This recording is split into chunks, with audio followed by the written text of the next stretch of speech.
গাড়ি নিয়ে বাইরে না মানে ওই ও কইছিল নিয়ে যাই গাড়ি নিয়ে বাইরে সুটকা হ্যাঁ কেডা কইছিল যদি আর মরতি বাবা আপনার কোনো বরাদ্দ নাই এই চুপ থাকো আগে দেখো পোলাপানটা কিছু হয়েছে নাকি না কিছু হয় নাই এই হুনা তুমি কি বুইরা হইতাছ আর দিন দিন খাড়াস হইতাছ এই গাড়ি দিয়া এই পোলা কি এই গাড়ি চালাবার হারে হ্যাঁ তোমার লগে না আমি আর পারি না বুঝছো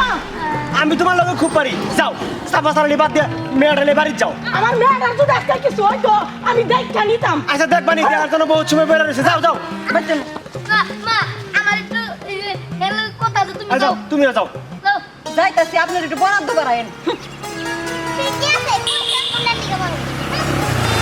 পরে কি বাপ রে এই যে কি শোনাস তাম পিছলে মানে আমি কইছিলাম যে হুন্ডাটা নিয়ে একা বেরিও না কেন বেরিয়েছো কি জন্য বেরিয়েছো নিচে তো যাবা যাবা আমার মায়াটা নিয়ে কি যাবা নাকি আর শ্বশুর আব্বা আঙ্গুর দুজন কি কিছু হয়েছে নাকি হ্যাঁ কিছু হইলে পরে কইতেন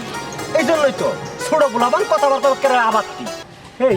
কিছু হয় নাই যদি কিছু একটা হয়ে যেত তাহলে কি হইতো কত এই যে কুমড়া হাত পাও ভেঙে যাইতে পারতো একেবারে মরে যাইতে পারতা তখন কেমন হইতো তোমার মা বাবার বুকটা খালি হইতো আর আমার মায়ের জন্য সারা জীবন আমার বউ আমার খোঁড়া দিত আর আমার বুকটা খালি হইতো জীবনের বাবাটা শুনতে পারতো না কেন কেন এটা করছো